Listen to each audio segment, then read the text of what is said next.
Welcome back, everyone. Today we have a generally positive video for you for a change in terms of gun news. South Carolina has now become the 29th state to have what is generally speaking called constitutional carry. Unfortunately, we have a little bad news mixed in. Just like the Florida constitutional carry is not real constitutional carry, neither is South Carolina. That said, we're going to go over what I mean by all that here in the video and just kind of describe it so that way if you live in South Carolina particularly, or if you're visiting South Carolina, or if you have family and friends, etc., share this video with them so that way they're informed on what's actually going on in their state. But it treats certain people differently, and that is not a fundamental foundation of constitutional carry, but we have some things in there that I think people need to know, because when you hear constitutional carry, you just assume that you can carry anywhere, however you'd like.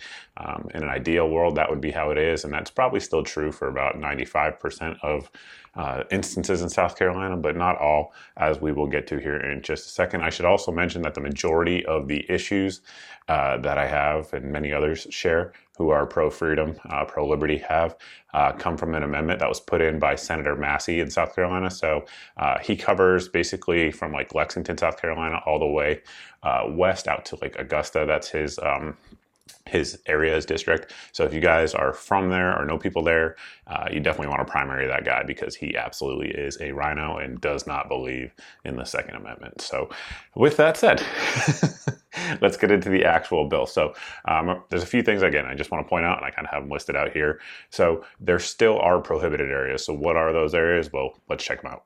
So here on your screen, you guys can see a list of places that you are still prohibited from carrying, either open or concealed, in South Carolina under this bill. A lot of them are kind of what you'd expect, but there's a couple that absolutely should not be there, and they have no place in this type of bill. The first is going to be churches or house of worship, unless you have the expressly written or stated permission of the person running it.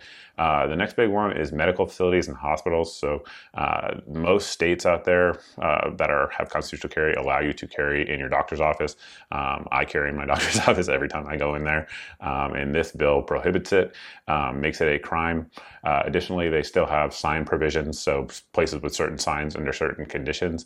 And then kind of the big one there that I think should be known to everyone is that it's the willfulness. As you can see in line 11, a person who violates the provision of this item, whether the violation is willful or not, is subject to the punishment under this law. So again, even if you didn't know about it, that is not an excuse that will get you out of criminal liability under this statute. Additionally, if you are a concealed carry holder in South Carolina and your concealed carry permit is lost or stolen, you're mandated to, under this law, report that to SLED, which is South Carolina Law Enforcement Division.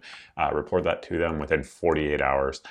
So there's a criminal penalty if you don't report your concealed carry permit being stolen. Additionally, they have a provision in here that mandates that you have to report if you have a firearm that is stolen, from either when it was stolen or when you know it was stolen.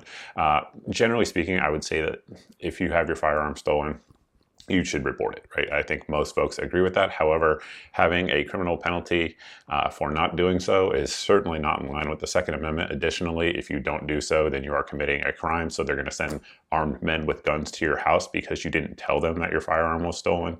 Again, certainly not in line with the text, history, and tradition of the Second Amendment in any way. And before getting into the next section, which is definitely the worst, I do want to mention this is going to be a Mug Club episode. So for those who don't know, we create content here on YouTube and Rumble that is free, and then we head over to Mug Club and create exclusive content for folks who are members over there. If you guys haven't signed up or haven't checked it out, there should be a link here on your screen. Additionally, there should be a code to sign up that will get you guys a free month, but there's a lot of other creators over there making great content. Today we're going to head over there and discuss Donald Trump's record on gun control, because it is very, very mixed, and it's appropriate that we're going to do it now that Nikki Haley has dropped out of the race. Speaking of Nikki Haley, getting back to Senator Massey, the gentleman who introduced the amendment that we're about to talk about, which is the worst part of this, he endorsed Nikki Haley, unsurprisingly. He also put this amendment in there, which is under Section 22 in the law.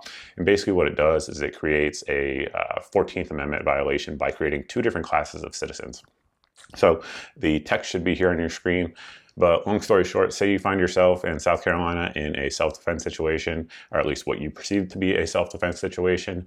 You go to court and the prosecutors determine that it is not in fact self-defense and it is in fact a crime.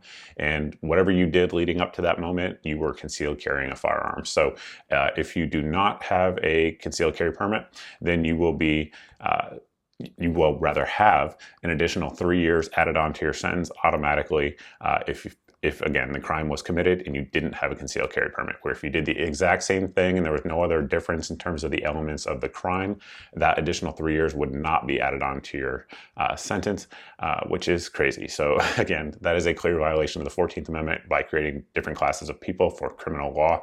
Hopefully that will be either changed in another session of the South Carolina, House and stuff like that, and it just gets amended, or hopefully it gets thrown out in court by a lawsuit. But again, that is a clear violation by creating two different groups of folks based on whether or not you have a permit or not, which is exactly what constitutional carry aims to stop, right? So with that, those really are the big things that you guys need to know in South Carolina. Again, share this video everywhere if you guys know anybody in South Carolina, if you live in South Carolina, because people need to know.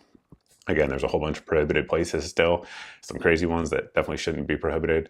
And I would say that overall, this is definitely good news, the fact that it was passed. However, I think some of these things just need to be cleaned up, hopefully later on down the road, which is easier to do than passing an entire new piece of legislation. So again, I think it's good. It's just not as good as it should have been, especially for a place like South Carolina that has, a super majority of Republican leadership. It just seems Republicans can't get out of their way.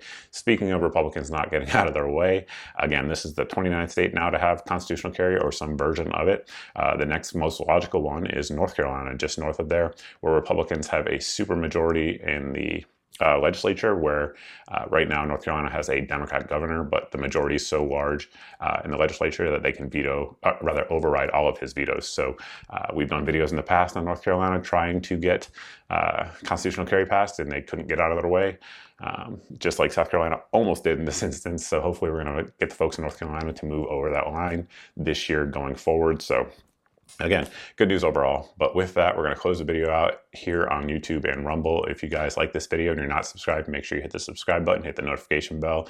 If you've done both of those and you're not seeing 2 to 4 videos a week here on the channel, then you are being censored by an algorithm from my content. So you can fix that by signing up for the email at the website here on your screen. This email goes out once a month and it has all the videos since the previous month's email went out. So that way there's no big tech giant censoring your eyes from my content through an algorithm, if I could talk today. Additionally, you guys should see links here to all my various social media pages. Recently, Instagram was deleted, but I definitely encourage you guys to follow me on all the non-meta platforms. That really is where I break news like this first, because I can't make a full video and edit it.